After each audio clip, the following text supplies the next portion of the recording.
تو ناظرین بات ہو رہی تھی محلے کی صفائی کے حوالے سے.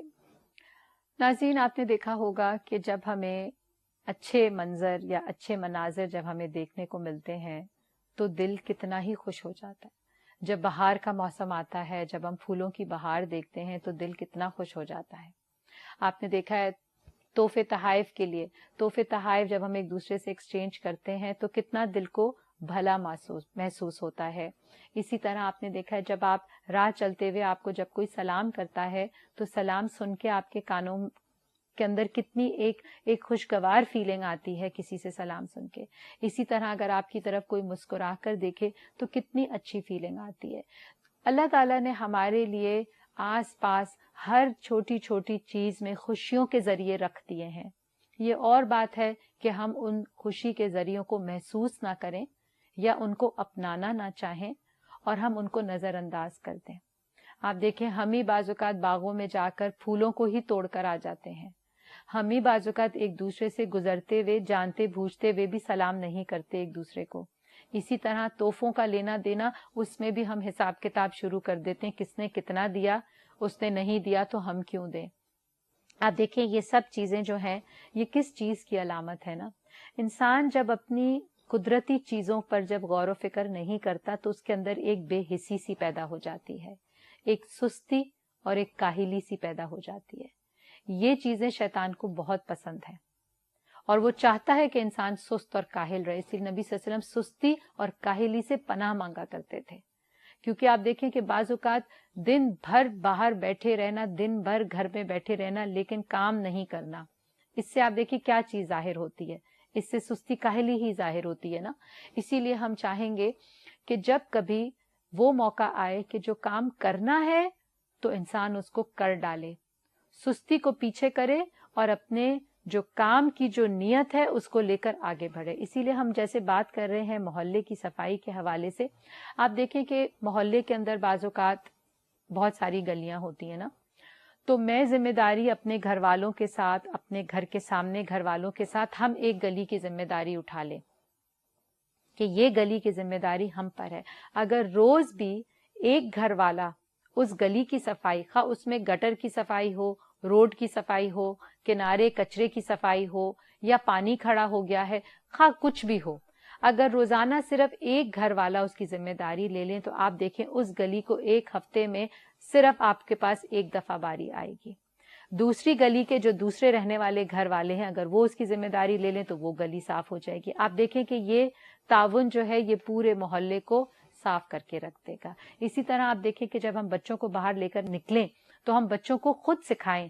زمین پر آپ دیکھیں بعض اوقات بے حسی کا یہ عالم ہے کہ ہم ایک چیز راستے میں گری ہوئی دیکھتے ہیں, ہم دیکھتے ہیں کہ اگر اس پر کسی کی ٹھوکر لگی تو وہ گر کے اس کو زخمی کر سکتی ہے یا اس کو چوٹ آ سکتی ہے, لیکن ہم اس کو نہیں ہٹاتے, یہ کہہ کے گزر جاتے ہیں کہ یہ میرا کام تھوڑی ہے, یا بعض اوقات نگاہ ہی نہیں پڑتی.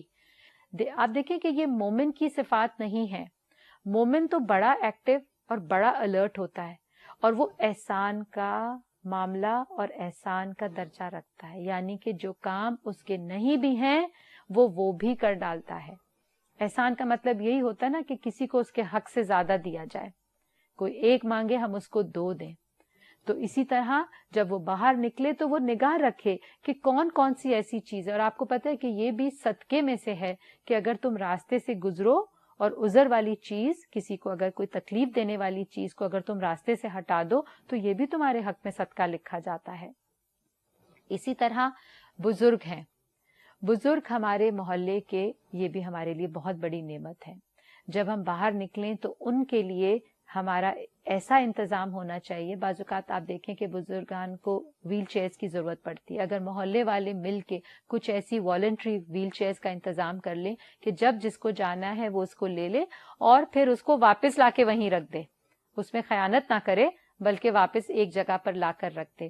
اسی طرح آپ کو معلوم ہوگا کہ بہت سے لوگ صدقے کی جو مختلف صورتیں ہوتی ہیں, تو ملیشیا میں ایک جگہ پر انہوں نے کیا کیا کہ کھانے پینے کی اپنے گھر سے لائی ہوئی چیزیں اور اس کی ایک جیسے فریج نما کنٹینر انہوں نے رکھا ہوا اور اس کے ساتھ انہوں نے ایک صدقے کا باکس رکھ دیا اور ہر کھانے کی چھوٹی چھوٹی چیز کے اوپر چھوٹی چھوٹی پرائسنگ کر دی. آپ دیکھیں بعض اوقات ہمارے اپنے ہی محلے میں ایسے لوگ ہوتے ہیں جن کے پاس کھانے کو کم ہوتا ہے یا بعض اوقات میسر نہیں ہوتا, تو وہاں پر انہوں نے کیا کیا کہ وہ ڈبہ اس نیت کے ساتھ رکھ دیا کہ آپ خود بخود اس میں صدقہ کر دیجئے.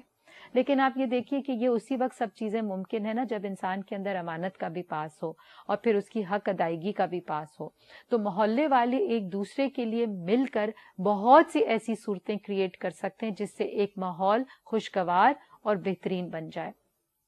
آخری بات یہ, اپنے ہی سے ایک وعدہ کریں تو وعدہ پورا ہو سکتا ہے کہ مجھے کوئی کر کے دے یا نہ دے, دوسرا کرے یا نہ کرے, میں نے اپنا رول پلے کرنا ہے, میں نے اپنے بچوں سے رول پلے کروانا ہے. بعض اوقات ہوتا ہے بیویاں تو کرنا چاہتی ہیں لیکن خاوند انٹرسٹ نہیں لیتے.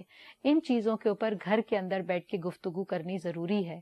ہم یہ نہیں کہ ایک تنقیدی معیار سے ہم گفتگو کریں کہ دیکھا تم نے اس نے کیا کیا, دیکھا تم نے وہ کیسے کرتا ہے, نہیں, بلکہ ہم جب گھر بیٹھیں تو اس کی اصلاح کے مشورے کریں کہ اس کو بہتر کیسے بنایا جا سکتا ہے.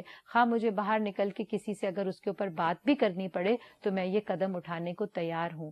اگر میرے ساتھ 2-4 لوگ مل جائیں گے تو ہمارے لیے وہ کام آسان, بنسبت کہ یہ کہنا کہ سنیں ان سے تو بات ہی کرنا محال ہے, ان سے تو بات کریں گے تو 10 باتیں آگے سے سنائیں گی, میں تو نہیں جاؤں گی. نہیں, جب انسان ایک کام کی نیت کرے تو اللہ پر بھروسہ کرے اور اس کے لیے قدم اٹھانا ضروری ہے. ناظرین, یہ تمام وہ باتیں ہیں جو ہم صرف اپنے گھر تک نہیں محدود رکھیں بلکہ ہم اپنے گھر سے باہر بھی جھانک کر دیکھیں. زندگی اگر ہم اس کو نہیں نبھائیں گے تو زندگی تو گزر جائے گی, لیکن طبیعت کے اندر ایک جو بے چینی ہے وہ ساتھ لگی رہے گی. بے چینی کو دور کرنے کا طریقہ یہی ہے کہ انسان صفائی, پاکیزگی اور طہارت کے اصولوں کو اپنائے, اپنے لیے بھی, اپنے محلے والوں کے لیے بھی اور بہتر سے بہتر زندگی گزارنے کے لیے بھی.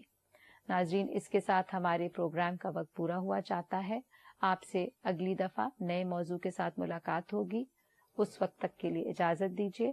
السلام علیکم ورحمۃ اللہ وبرکاتہ. سبحانک اللہم و بحمدک, اشہد ان لا الہ الا انت, استغفرک و اتوب الیک.